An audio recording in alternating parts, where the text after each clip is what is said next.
Okay, I'm going to go ahead and start. Good morning. Welcome to Effective Case Conferences.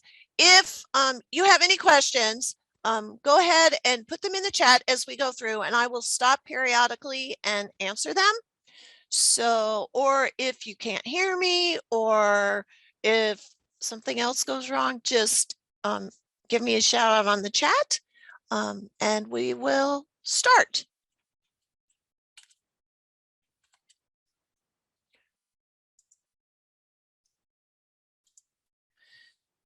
So what we're going to talk about, I kind of have it divided up into three parts. I have it divided up into before the meeting, during the meeting, and after the meeting. This way you can get ideas. Hopefully I will give you ideas today to help make your conferences run more smoothly, have better outcomes, have everybody walking away from the table happy, or at least understanding what is going on. So that's how I have divided up our information this morning. Throughout my years of being in special education, I have found that case conferences, there are 5 places where sometimes issues arise. Communication between parent and school, parent and teacher, the preparation, what happens before the case conference, what information is collected, and how that is presented. Clarity. Sometimes we think we're clear, but the parents don't always see it that way. Respect. And I will say that I don't think anybody goes in wanting to disrespect, but sometimes that's the way it's perceived. So some things you can do to help that along. And transparency. And again, that's another issue where sometimes because we do it so often, I will show you places where you don't see it as a transparency issue, but the parent does. So some of those things I can maybe help you work around. So here we go. Before the meeting, you have to have a mutually agreed upon time and place.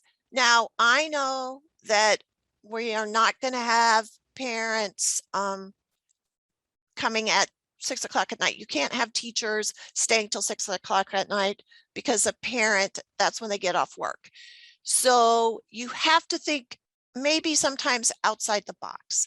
I know I have sometimes written and called businesses to say, hey, it's really important that a parent join us at this meeting. It's really important. We really want to have the parent involved and they want to be involved. How can I work that out? It's most often places where people are working hourly. I have had very good luck with employers saying, okay, we can do that, but we need some proof that they've been there. So I just had a form letter that said, so-and-so participated in their child's case conference between this time and this time, given it to them, and everything is fine. So really, really, really try to find that mutual agreed upon time and place. If it has to be on the phone, it has to be on the phone. That works too. That's not the best, but at least it's participation. I have done conferences over numerous days because the parent takes their lunchtime and we do part of it and then we come back the next day and do some more. So whatever you can do to get the parent to participate is what you want to do. You have to put it in writing. They have to agree on it. Be clear about why they're coming. If a student is having a manifestation, make sure that's marked and make sure they understand that that's what they're coming for. If you're doing an evaluation, maybe they don't recall from the last time, but remind them that they're coming to talk about an evaluation. So be sure that the parent understands what they are coming for.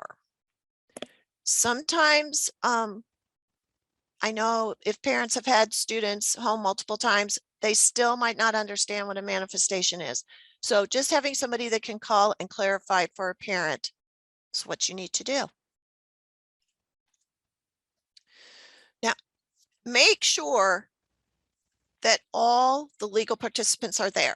One thing I will say, when you send that notice, it has the information on there where you can excuse certain participants.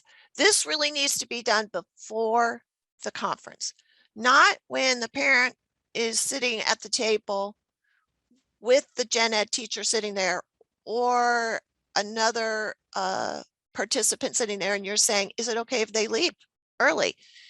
You need to do that prior to, because I have never seen a parent say no when in fact everyone's sitting at the table. I have had parents say, no, everyone needs to stay for the whole thing beforehand. So we all stayed for the whole thing. So you need to get that done before. Now, the legally required people are your teacher of record, your public agency rep or your PAR.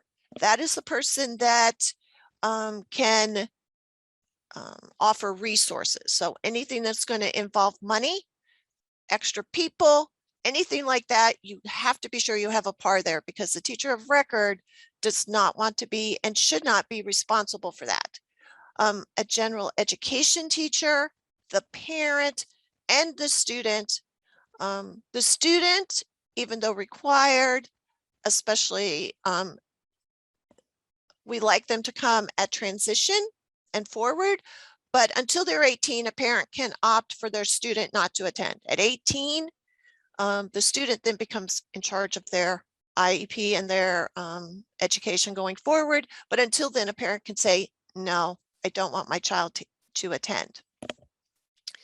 For the gen ed role, often people pick, especially in middle school and high school, they will choose the math teacher, the English teacher, social studies, science, an academic teacher. I would say sometimes you can think outside of that.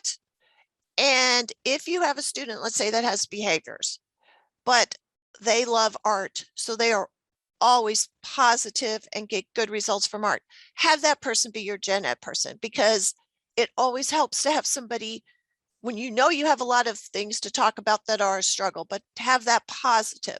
So you can have, as long as they're gen ed staff, you can have them come to the conference. Make sure they know what they need to bring. If they need to bring papers, if they need to bring behavior data, what do they need to bring? Make sure that they know that ahead of time and that they come with it. Also, and I know you're going to say no one would ever do that, but the bullet that says never, never have a staff member attend that says, I don't really know your child, or who am I here for? Those are things throughout my time as a special educator where I've actually heard people say that. And it's just so hard. I have gone to conferences where a parent, I know this has happened because a parent will come in with a picture of their student and say, this is who we're talking about today. So you want to pick someone that knows the child and can speak to the child and knows what they're doing at the conference. I understand that when you're sitting in a case conference, if you are a gen ed teacher or a service provider, then you are not teaching or providing services while you're in a case conference. And in some places, you do a lot of case conferences, which means you could lose a lot of service time. Parents can understand that. So sometimes you can say, hey, when you send them the notice, listen, is it okay to excuse because, when your child needs services, if they're in a conference, then your child will not get services. So think about how you want to phrase that. It's best to have people there, but if you're in a small place and they can come back easily, if there's a question, you can do that too.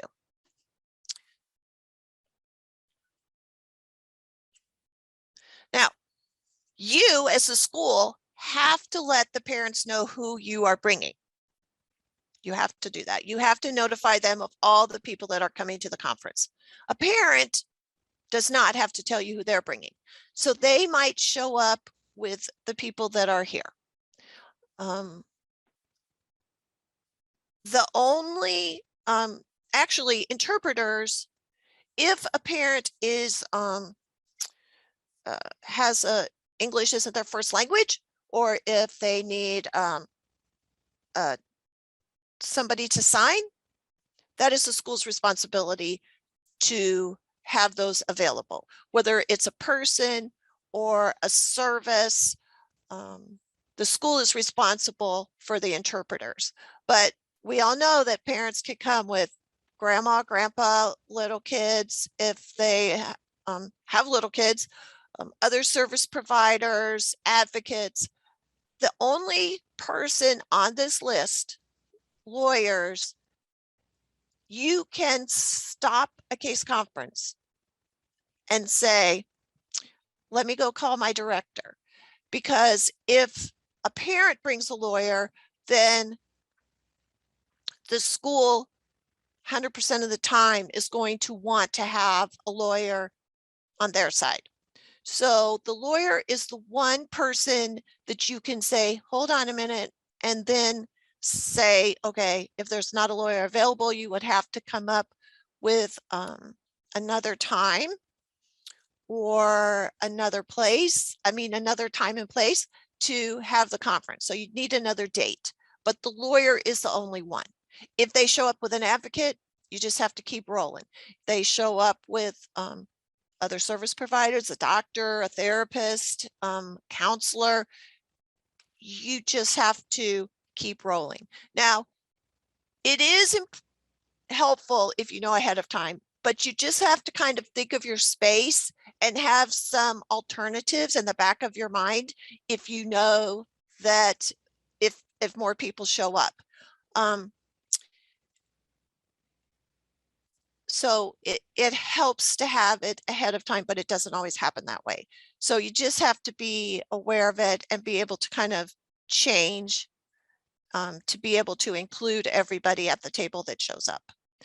I did used to have a little side table when I was a principal, and because I was an elementary principal, so then if there were kids, I had some paper, crayons, blocks, so that kids could be entertained while the adults talked. Okay. Your meeting space. Again, some spaces, I know every school is different. Some spaces just are crowded. But you need to make sure you have chairs and enough chairs so that everybody can sit at the table. And I know that sometimes teachers have conferences in their rooms. However, I don't know about everyone on this training, but I am too old to sit in kindergarten chairs for a long period of time. So be sure that you have chairs that are adult-sized chairs. As far as the comfort, schools are schools. If sometimes the room is cold, just be sure you kind of tell people you need to bring a sweater or something, it's cold. But make sure you have, if you need a wheelchair space, that you have a space for that. If you're going to have a screen because you're going to show the conference as you go, make sure that you have the wall space. Make sure you have that set up ahead of time. So just kind of think about, don't have a bunch of stuff all over the table. Also, be sure to look at the walls, because if you are in a meeting space where there has been a previous meeting, you don't want anything that is about any other kids on the walls when you're having a case conference with people coming from the outside. So anything that needs to be confidential, you need to be sure that it is not there, or that you cover it. Some people have covered it with paper, however you want to do it. Either take it down, erase it, or cover it. We want everyone to be at the table. So we don't want mom and dad sitting in the back row. So as best as you can, sit everybody at the table. If someone has to sit kind of back because there's a lot of people, then have that be like maybe grandma, or the advocate kind of sits slightly back, but make sure that the parent is at the table.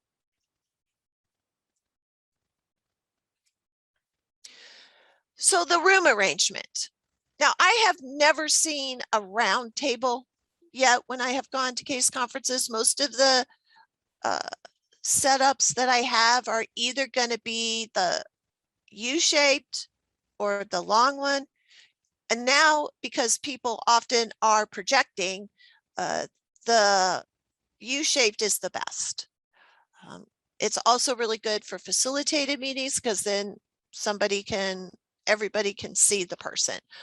If you have the rectangular shaped table or a square table, and you're charting, or you have a screen somewhere, someone's back is going to be to it. So you kind of have to think about how many people and how you want to look. Sometimes how big your table is, you might want to put people have everybody sit down at one end of it, leave the other end open, because you don't want people shouting at each other. You want people to be able to see each other, be able to make eye contact, and all be seated at the table. You need to also have enough space so that if there is, and we will talk about this in a minute, but if there is people that struggle together, that you have room to separate them, even if they are at the table together. So those are just 3 examples of room arrangements. I'm sure you've had more. I mean, it's been a little bit harder now when I have facilitated because of COVID, when we're back in person, because sometimes we're in a room that's a little bigger so people can be separated, socially distanced. And in that case, I would say that it's just really important to make sure that if you're in a big room and people are separated, that people are facing each other. So even if that means pushing the tables out, sometimes I've been in a room where the desks are really spread out, but at least everybody is facing each other. So nobody's got their back, nobody has to turn around, and the desk or tables are as close as possible for social distancing. So I will say that in this day and age, it's a little bit more difficult, especially if people are masked, because you need to be able to hear them. So just keep that in mind when you are setting up your room. So you can do a lot beforehand to prepare. If you have say an outside psych evaluation, or even if you have the school psych, make sure that they understand that they can summarize it. But if you have an outside psych or a doctor's report, you need somebody to look at it and be able to summarize it, because some of that stuff is hard to understand, and you don't want to be doing that at the meeting.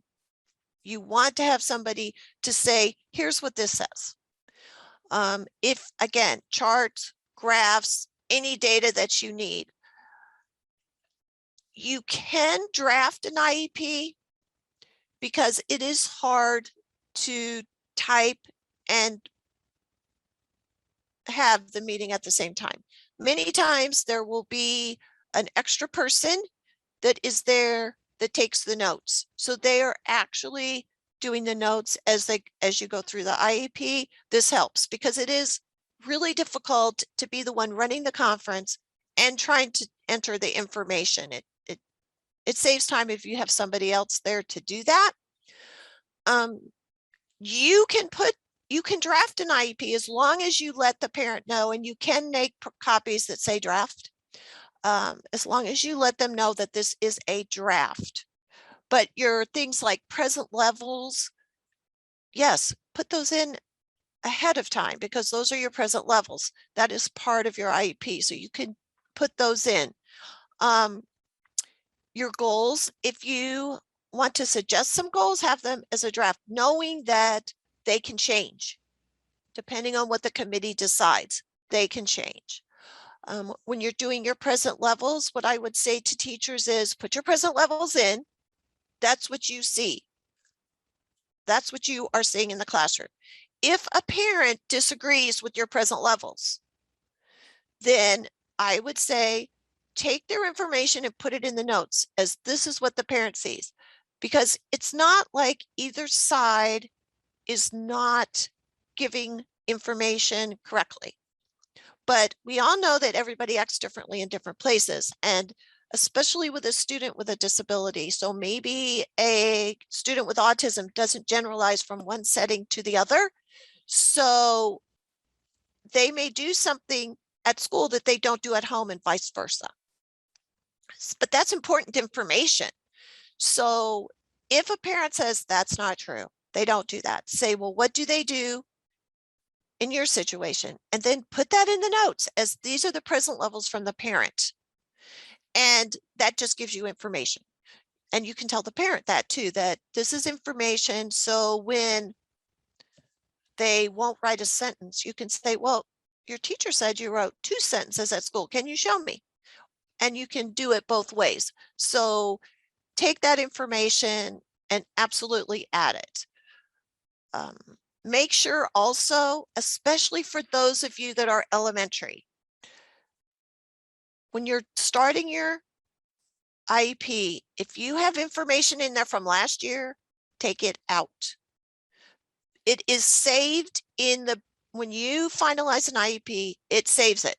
So your IEP from last year has all that information saved in it. So take it out and put the new information in. I suggest that at the beginning when you're typing, put in the date so that it's easier to tell what's new information. If something absolutely is critical, but how a kid behaved in 3rd grade isn't really relevant in 5th grade. So be sure that you take out the old information. For one, because by the time they get to middle school and high school, if you're not taking things out, your IEP would be so many pages and it would be really hard to find the pertinent information. So it is okay to take out the information. So, any questions? Okay, on we go. So, your IEP meetings, students, what we're talking about is that are them. They are the ones that everything is about. So what do the students know about the IEP? What is their knowledge of their disability? I know when I was the principal at the School for the Blind, we, as soon as the kids were capable, we would talk to them about what their eye condition was, why they couldn't see like other kids, to give them an ability to be able to understand and be able to talk about it, to be able to say, this is what I have. If a kid knows what their goals are, that helps because it is, they know they struggle. So what are we working on? That you can have them help you document and work towards whatever their goal is that you're working on. If you're doing, especially kids with behaviors, I have seen committees talking about behavior plans and what a kid will work for, with the kid sitting at the table, shaking their head like, no, I am not working for that. So you need to include the kids because they will tell you, nope, I will not work for free time, but if you let me eat lunch with a PE teacher, I'm all in. So try to have the kids help prepare and help with their own education. Another thing is help parents focus on what your goal is, what all our goals is. Our goal is to have students be independent as much as possible. we know that some won't be totally independent, but as much independence as possible by the time they're done with their K-12 education. And sometimes that's hard, especially when they're young and you think, oh my gosh, they're going to move away. Yes, someday you hope that they move away and can live on their own. That might not be possible for everybody, but what would be the best outcome? So kind of focus on that. Okay, so we have decided on a place and time. We have sent a notice to the parent and they have agreed to that place and time. We have the room set up and we have all the people that should be there and they know what to bring. So now we're going to come to the meeting. Another thing I think we have to always remember in our heads is that we like school. That's why we're educators, because we like school. But parents don't always have that same feeling about school, especially some parents with students with disabilities. They may have a disability themselves, or they may have really struggled in school. So we have to keep that in mind, that they come in with a different outlook than we have. So here the parents come. Seating is important.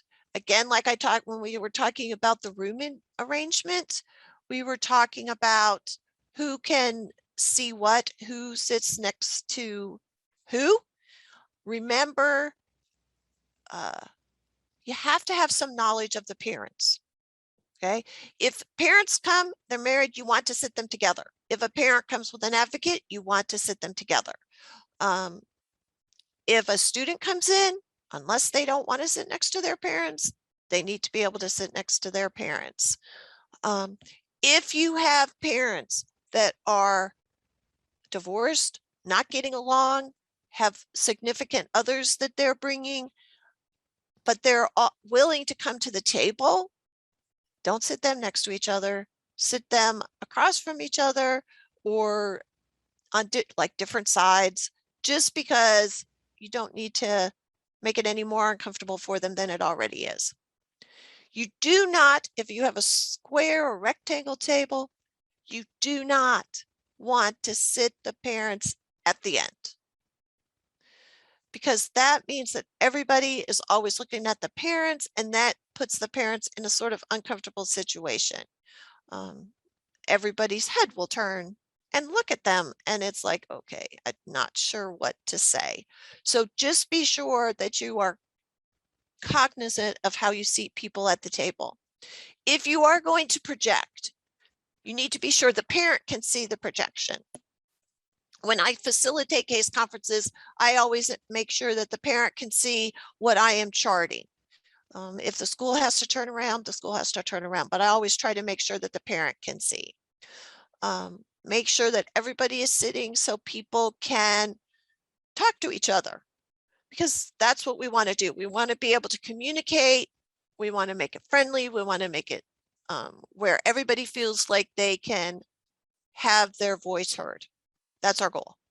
Not that everybody agrees, but their voice is heard.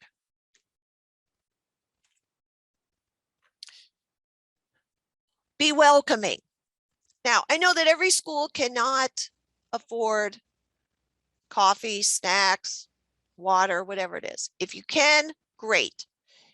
Or if you just have a bowl of candy on the table or a bottle of water. But if you can't, that's okay too. But what you cannot do is you cannot have all your staff come with their big lugs from Speedway and a parent has nothing. So if you're going to have your teachers and service providers and administrators come, then you have to be sure that you have something to offer the parent. You also have to think about the time of day. Sometimes conferences start at like 11, 10:30, and then it's lunch and they're going through. So you have to kind of think that out ahead of time. Is everybody willing just to power through? Do you have snacks? Do you stop and eat, come back? How do you want to work that? That is just something that you have to think about. It's, those conferences that take longer. So maybe schedule them for earlier in the day or after lunch so that you have a more consistent amount of time. That middle of the day is often hard, especially for teachers, and people are hungry. Kids you have lunches to get kids to, all that kind of thing. Also have extra pens, notepads, not necessarily notepads. I just used to use paper that I cut up right and had on the table. And I had like a container with pencils and pens in it, because sometimes people want to write something down, and if mom and dad come, mom's digging in her purse trying to find a pen, then she's not thinking about what people are saying. So if I just would have it out on the table to say, hey, there's paper. If you need something, then use this, it's fine. So that they don't have it, aren't writing on the back of an envelope or trying to find a pen and it doesn't work. So just have something available that could be written on, because we want people to be engaged in the discussion the whole time. We don't want people not paying attention or people not being listened to.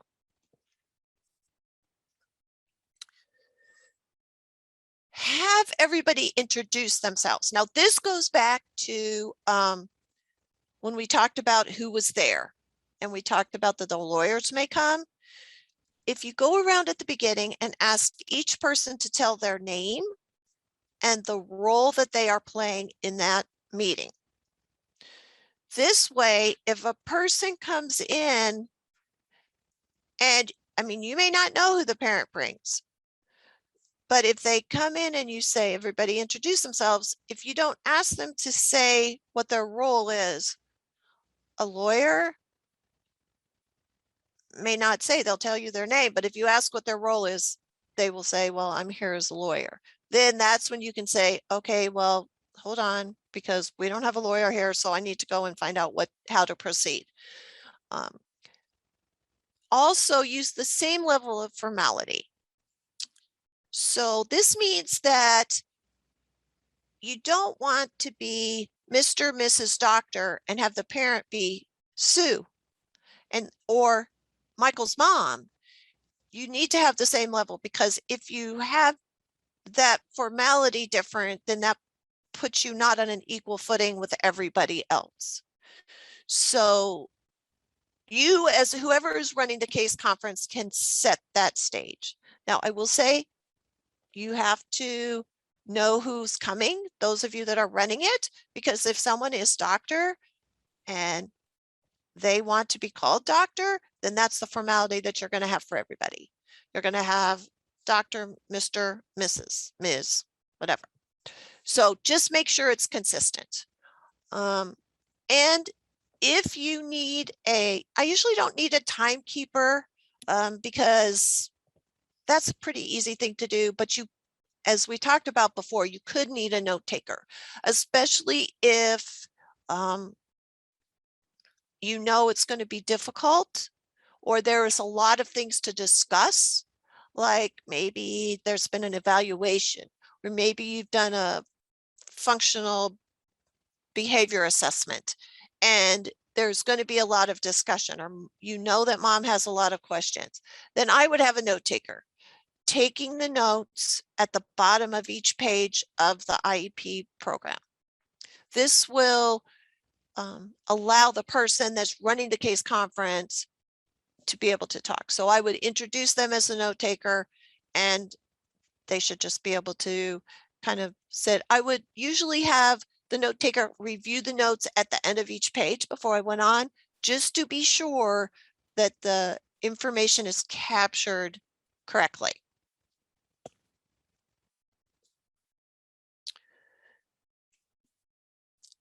Okay, so after I've introduced everybody, then I have some ground rules, or I call them rules of engagement. Here's a list. You can make your own. I actually, when I was doing conferences, I had laminated sheets that I just put on the table so that people would know what they were. Now, when I go to facilitate, I have them on like poster size, and I put up on the wall, and we go over these and I get agreement at the beginning before you start. If you don't get agreement before you start, it's really hard to go back. Once people have agreed to it, if during the case conference, somebody is disagreeing and they're being rude, you can take them back and say, hey, you agreed to these rules at the beginning, so we need to stick to them. You can't in the middle say, oh, you know what? We have this rule about being disrespectful. No, you can't stop in the middle and decide you're changing the rules. All right. You have to do it at the beginning.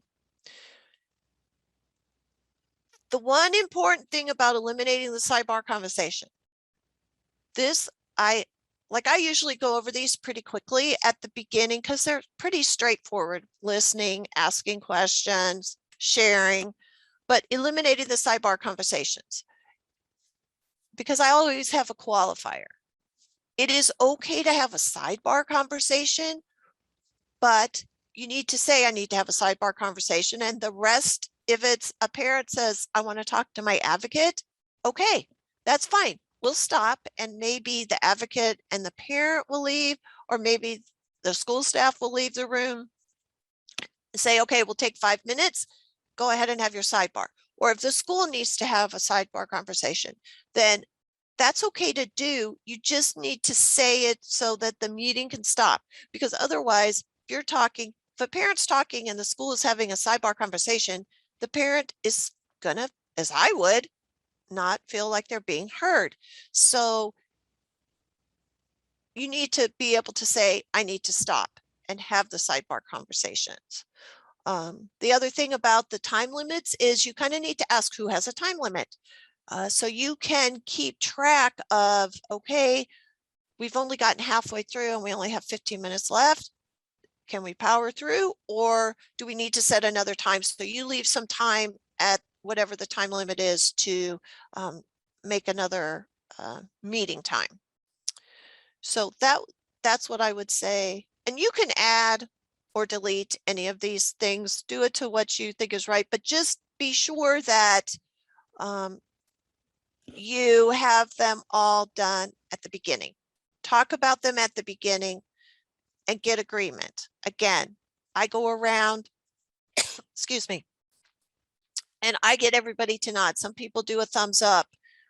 Some people want a verbal, however it is. And then I just say, okay, then we can start.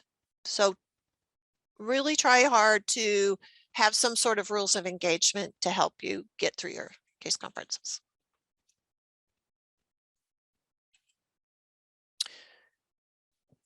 Procedural safeguards. Yes, you have to talk about them. You can't just say, here's your safeguards. You have to talk about them. And I know, and you have to provide them. I know you're going to say, especially when you get to middle school and high school, oh my gosh, by that time, people have, if a student has been identified in, like, say, elementary school, they have a ton of these, but that's okay. You still have to provide them. You have to provide them, and in Article 7, it says that they have to be fully informed in their native language. So, or mode of communication. So if a parent is blind, they have to be given those procedural safeguards in Braille. If I know that in the IEP system, you can get these the safeguards in other languages. I don't know how many there are, but there are multiple languages in the IEP system where you can get them translated. But just handing it to a parent doesn't mean they are informed. When I would give procedural safeguards, I would give them to the parent, ask them if they had any questions.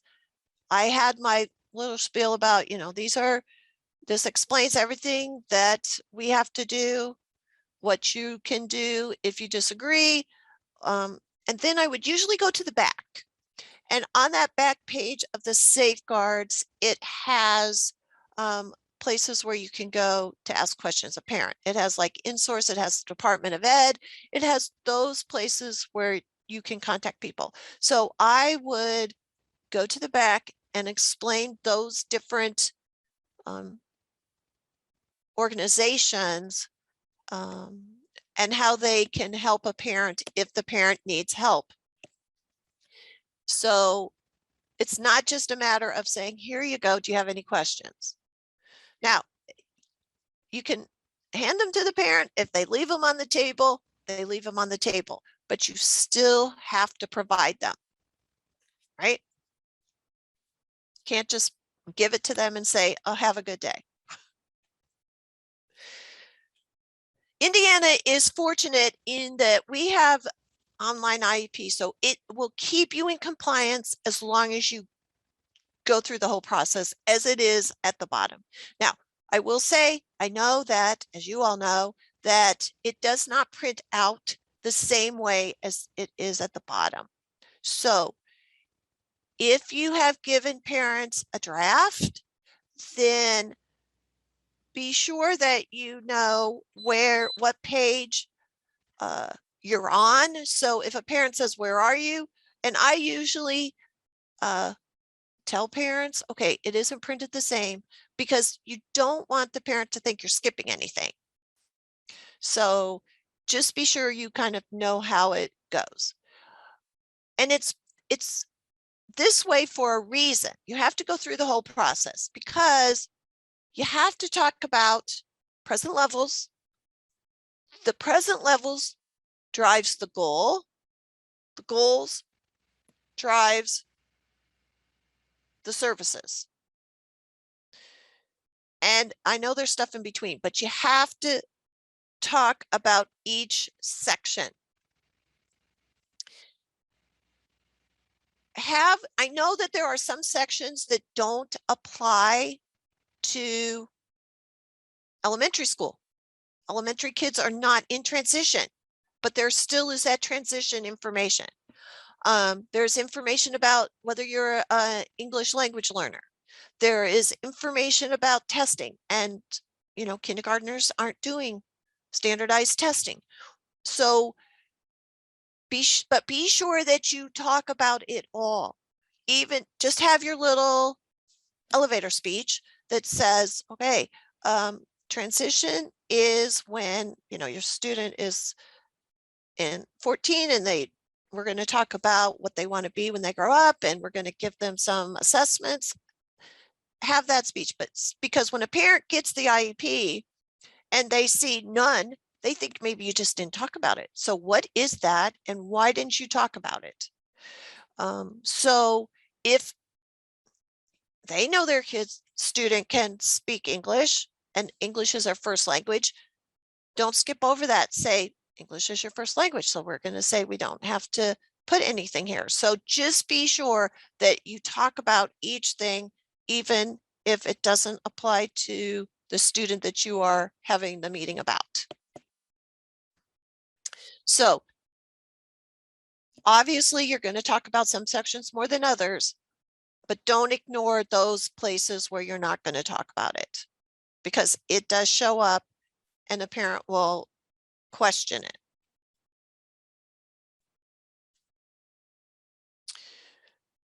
Data.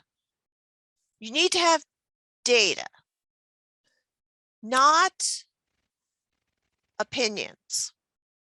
Okay. If you have data, that kind of takes the emotion out of it. Even though some parents are going to be emotional, because it's hard to have a kid with a disability.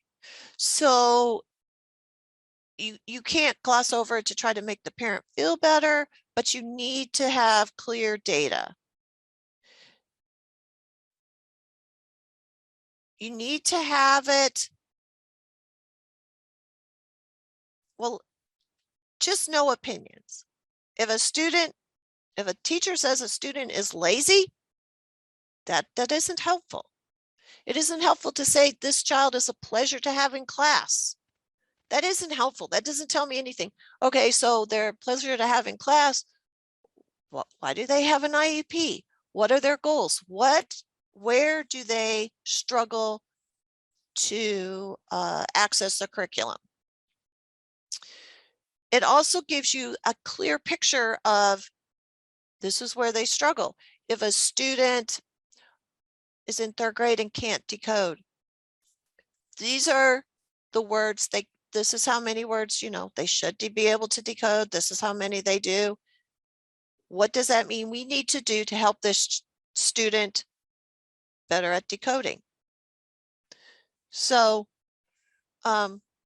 just be sure that you have good data. If you can't make a decision or you think we don't have enough data, why? Do you need more? Do you need data from a different area? Maybe you need to reevaluate, but just be sure that when those teachers come, they bring data.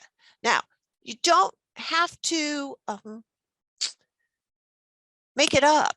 Like, you don't have to do something special, not make it up, but I mean, as far as you don't have to come up with some sort of evaluation in a class or progress monitoring to show. You can use the things you do in class. If you give a spelling test at the end of every week, use that as data. If you have given a test at the end of every math chapter, use that. But those are the things that are data. We want a clear picture of what the student is doing. Okay.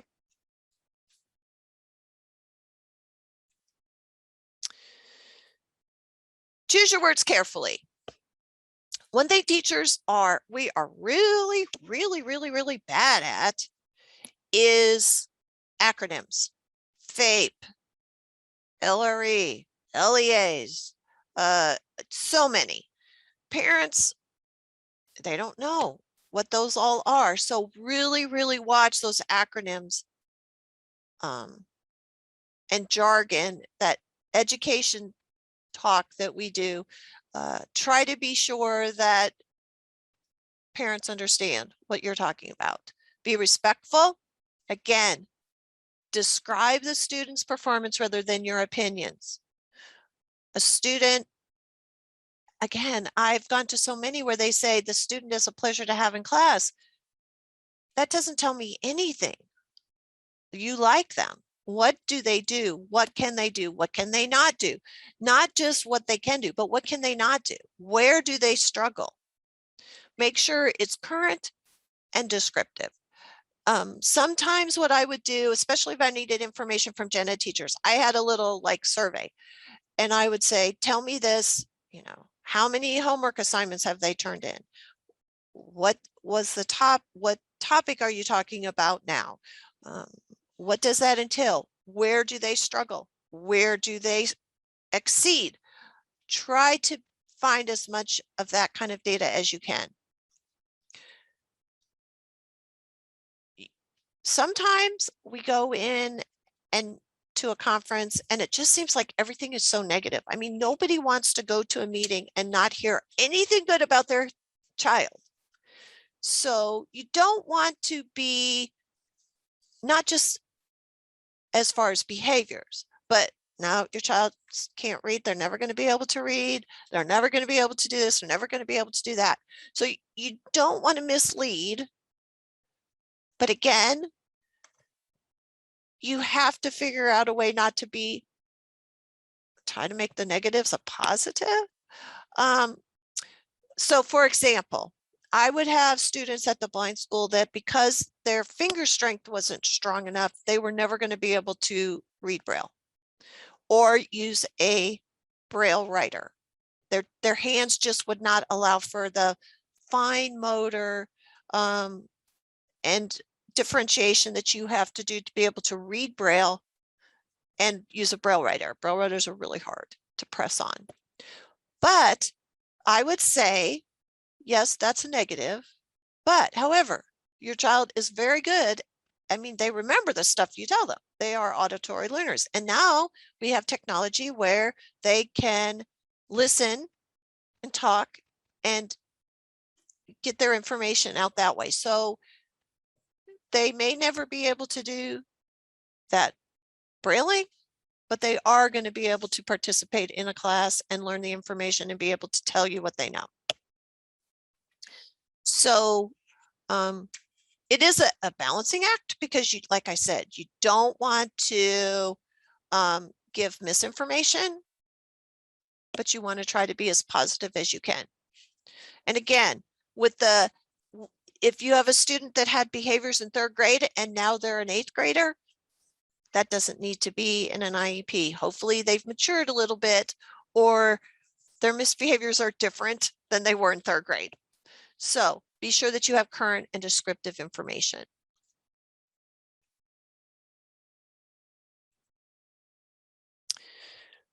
Okay, this is the transparency issue. This is one reason why I was saying that be sure you don't skip over anything. All right. You want to be sure that you talk about everything. And again, if you can project it, that is awesome if they see it up on the screen. Or sometimes, again, read the notes out loud and say, this is what I heard. Because sometimes parents will go home, they will look at it, and they're like, no, this is not what we talked about. Sometimes it's as simple as a few words, just the parent disagrees with. Sometimes you need to stop and say, I heard you say this, because if you are running it and you hear a parent saying something and maybe the public agency rep is saying something and they are saying the same thing, just in a different way. So sometimes reading things out loud helps to clarify. So I would say take the time at the end of each page to read the notes and say, this is what we have. Take the time to read the goal. Is this what you want? So that you can work those things out. Because again, that's why sometimes if you project it, it really helps, because parents will say right away, no, that's not what I said. Or maybe it is what they said, but that's not what they meant. And once they see it, they can say, hey, oh, wait a minute. No, that's not how that doesn't look right. So really try to keep this in mind. Sometimes these are the easiest things to fix, or the easiest things to be sure that doesn't cause you problem. Okay, so I have a question, so I'm going to stop and answer this. So the question is about removing old information, the transition portion. Okay, so in the transition, the question is, should they leave the transition summaries? Yes, you can leave the transition summaries, because what I would do is, because you don't want to have you lose track of what is new and current.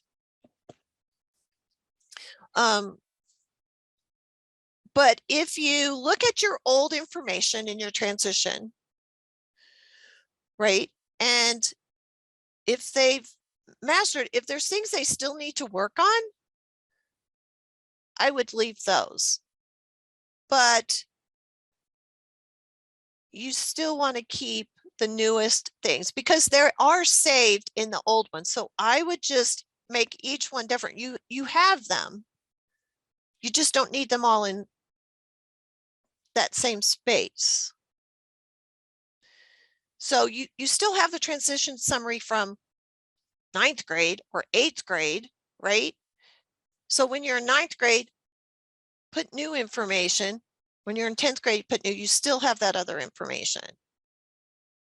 And they still have all those things that they can use. So I would still just keep the newest ones, because again, those questions that you have to ask in transition, as far as where they want to go, what they want to be, what they want to do, that should be new because that should morph over time. Right? Does that answer your question? Because otherwise you are going to have from 8, it's going to be so many pages. Okay. And again, if some kids have something that they need to work on, that's going to be the same throughout the whole thing. So you're going to keep saying this is still an ongoing issue. And so you would want to keep that as an ongoing issue. But hopefully some of the other things are going to morph as the student gets older. One thing I will say about the transition is there's the question about, I can't remember exactly how it's worded, but it is basically, can the student live independently, or does the student have skills to live independently? This causes some people confusion. For that question, think about where the child is and what is age appropriate. So obviously an 8th grader is not going to be able to live independently, but can they make a meal in a microwave? Can they make their bed? Can they go to the store and buy something? So think about the things that are age appropriate and answer yes or no.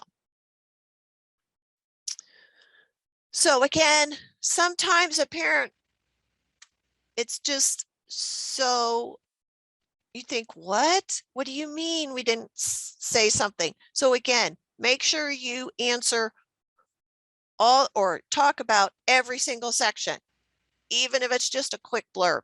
Make sure you answer all the questions.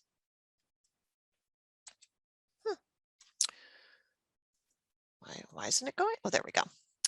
All right, a parking lot.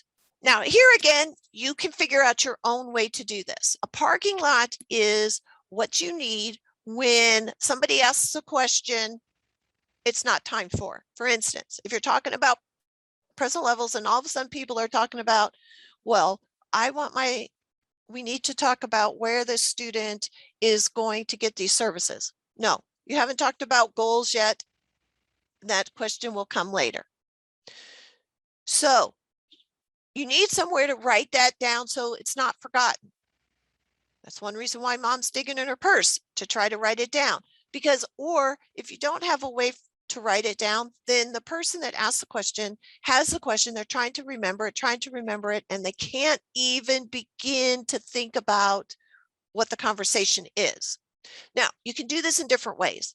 When I am facilitating, I use my red marker to make the question so that I can visually see it and make sure to go back to it. When I was actually running case conferences myself and I was sitting at the table, I used to have Post-it notes, and I had some on the table. So you could, if I had a question that belonged somewhere else, I'd write it down, or the person would write it down, and I would put it on my right side, my computer. And then when it was time, I would move it to the left side. So there's a visual. So the parent or whoever it is that are asking the questions, everybody can see that the questions have all been answered. So it's really, really important. However you figure out what is the best way. Some people have Post-its and then they have a parking lot place up on the wall or someplace where they say, okay, here's where we're going to put our questions that are going to come up later. I find that more difficult because I need to know what they are, where they are, so that I can be sure that I speak to them at the right time instead of having to go back, because I think, oh no, we forgot something that went in goals. Now, that said, once you've passed a section, sometimes parents will say, wait, I have another concern. You can go back and put that concern in. But as far as questions that go down the line, if a parent wants to talk about accommodations, and you haven't got through present levels yet, you need to write that down and get it when it comes to it. Those of you that run the case conferences and you know how that looks at the bottom of the programming, you know what's coming. So you can say that belongs somewhere else. We need to write it down. We will keep it, and we will talk about it then. So that validates that, yes, it's a good question. It keeps to your agenda. And again, it just gives you that trustworthy, transparent, that you're really trying to get everything in and do it in the correct order. Sometimes I will say advocates, lawyers will try to change that. Stick to your guns. Say, okay, this is the process and this is the way we're going to do it. You know, processes can run differently in other sectors, but in this, we're going to follow this. So just be sure, though, that at the end, you have answered all those questions. And I would usually say, okay, here's the question that we have from before. This is where it goes. Talk about it, deal with it, and then say, okay, is that question answered? Then go on. Sometimes it may just get answered in the course of time. So if a parent has a question about accommodations, you can say, wait, and when the teacher gets there, or the teacher of record gets there and starts talking about it, you can say, hey, did you get it? Don't let the teacher say, oh, I've got that covered in accommodations. Just wait until you get there. Okay. So however you want to set up your parking lot, I've given you a couple ideas, but again, it depends on your room arrangement and what you are most comfortable doing to be sure that all your questions, all the parent questions are answered. Breaks. Sometimes you need to take a break. Sometimes people are getting distraught. Sometimes it's been a long time, even if you're doing really well, but you've been sitting for 2 hours and you're like, okay, we just need to stretch. Somebody needs to go to the bathroom or get a drink, or sometimes it might just be, okay, we're just going to take a quick walk and talk, or just sometimes you need to take a break if you need to have some questions answered. For instance, if you're in an initial and there's a question about the buses, when is my child going to be able to ride the bus? And you don't know. So you say, okay, we're going to take a break, walk off while everybody, gets a drink, walks and talks, goes to the bathroom. I'm going to go make a call and find out about the buses so that you can come back with the information. So it is absolutely okay. Again, it goes back to that no sidebar conversation. So you don't want to try to be texting or making the call while everybody's talking. Take a break to do that. Again, 2 hours. Anybody that has been in really, really long ones knows that 2 hours, you probably need to take a little bit of a stretch and a breather to be able to get back on track. So it's okay to take a break. Doesn't have to be a marathon.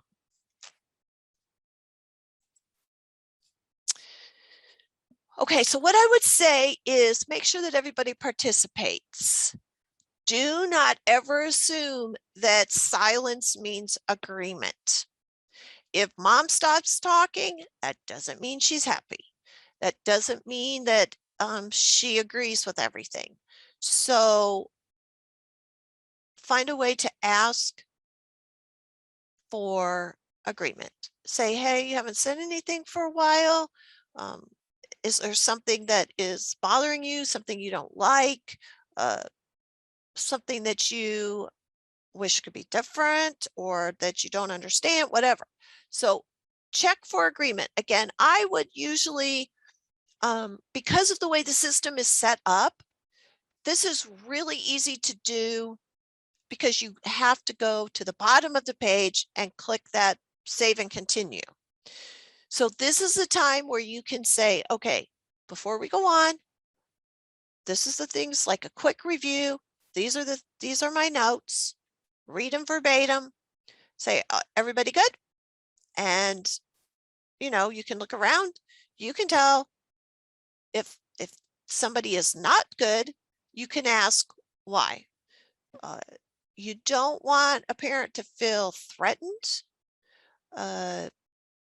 You want them to feel like they can have a say.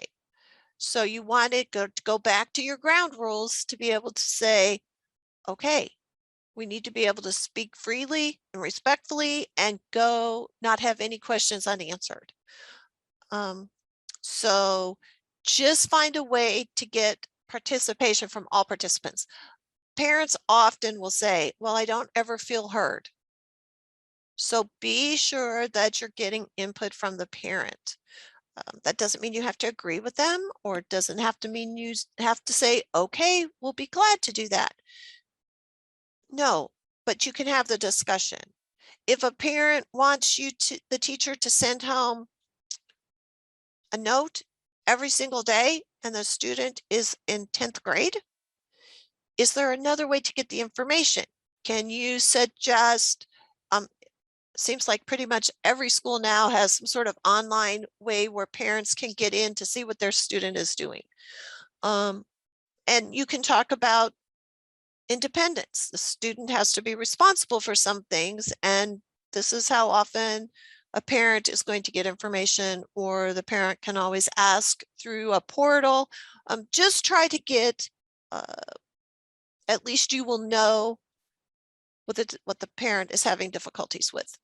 Doesn't mean, I'm not saying at all that you should just agree to whatever the parent says, but they need to be sure that they're heard.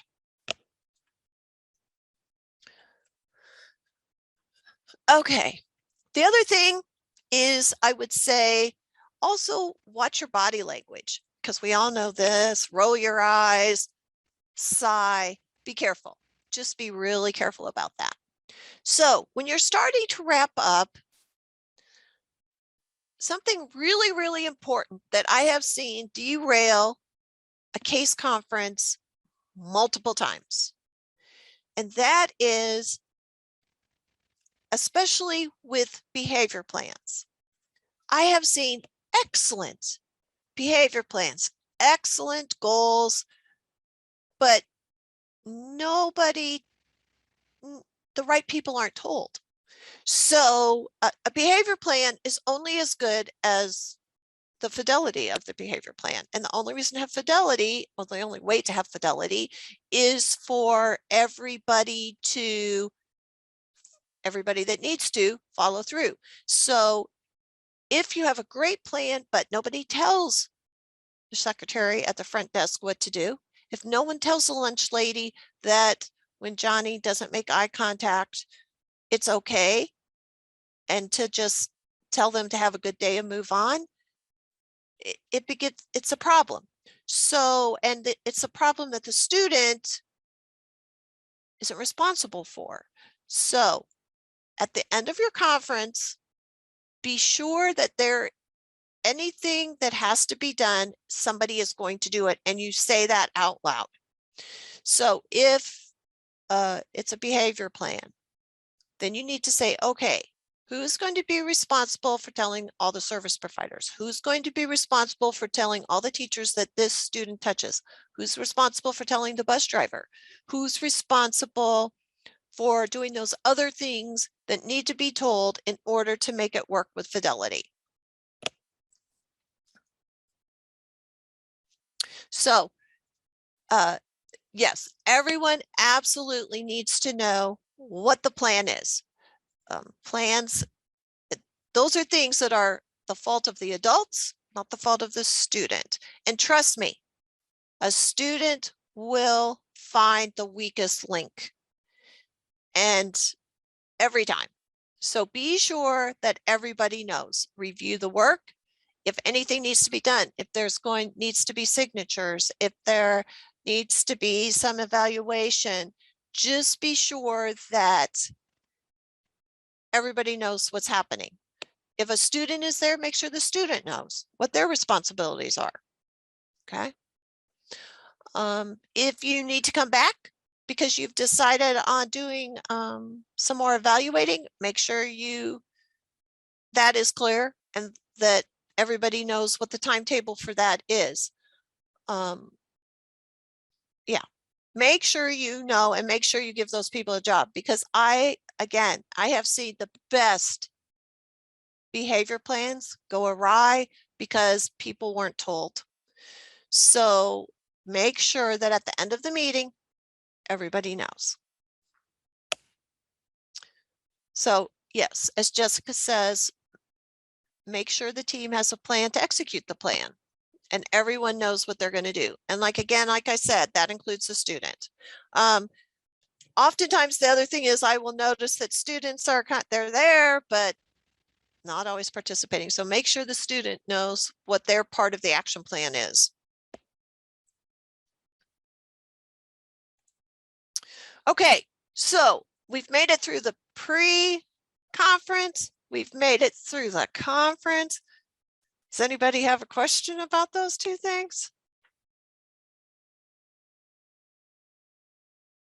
Okay, so now we have the follow-up. Okay, a parent has to receive a copy, a written copy, within 10 business days. Business days are days that banks are open. So school might not be in session, but if banks are open, that's a business day. Okay, so you're going to have to watch, especially when it's around like spring break, Christmas, Thanksgiving. Those are the times you need to really pay attention to your timelines. You need to also explain to a parent that while I always like to get the parent to sign, it is not required unless it's an initial case conference. It is not required. And that on the 11th instructional day, so instructional day is days kids are in school, it takes effect. Now, so parents, if they don't agree, need to know that they have to give that notice that they don't agree. They have to say they don't agree before that 11th instructional day. And if they don't agree, then you keep the old case conference until such times as whatever is going to happen, you either agree or it goes to something else. But just make sure, because some parents believe that if they don't sign, that it's not in effect, but after that 11th instructional day. So you need to be sure that you watch these timelines. Just like at the beginning, you need to be sure if you have a timeline for having a case conference, like you had to do an evaluation or an expedited evaluation, that you make those deadlines, right? Watch your time. But the difference between a business and an instructional day, the best way I can tell is the bank open? If the bank is open, it's a business day, regardless of whether you're in school or not. Okay. So again, watch those critical times like holidays, because over Christmas, those are business days. So you don't want to miss your timelines. So remember, this is a team effort. Everybody's got to come to the table with the information. Okay. Parents are going to bring information. Teachers are going to bring information. Everybody has to come, because what your focus should be is that student. It's a team helping a student access the curriculum, get the best education they can, and become as independent as they can when they are done with K-12. So just be sure to remember we're doing it together. And the success of it depends on all those people. We need parents, we need service providers, we need administrators, we need teachers, we need those extra people in a student's life to be sure that they get the most out of their education. Okay, so does anybody have any questions? Because I think well, yeah, 10 minutes. Anybody have any questions?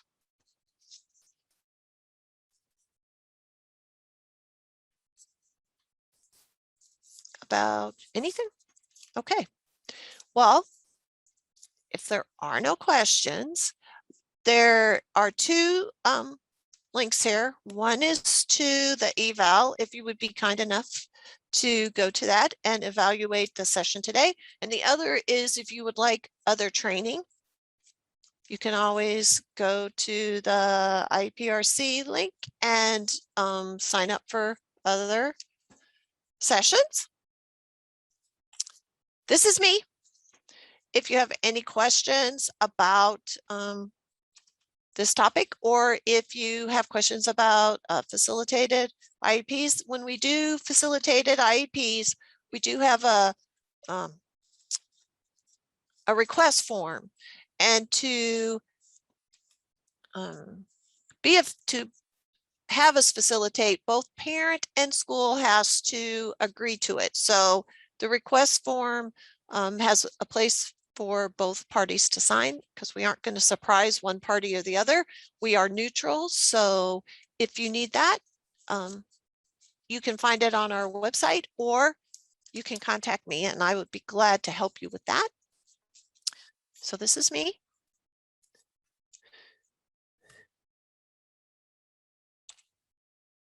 And here is all the information about the IEP. I will be sending you a certificate for your time today. And I will also send you a copy of the PowerPoint, so that if you have any questions later, you can be sure to ask. And here are all the Indiana Resource Network providers, in case you need help with something else. So, any questions?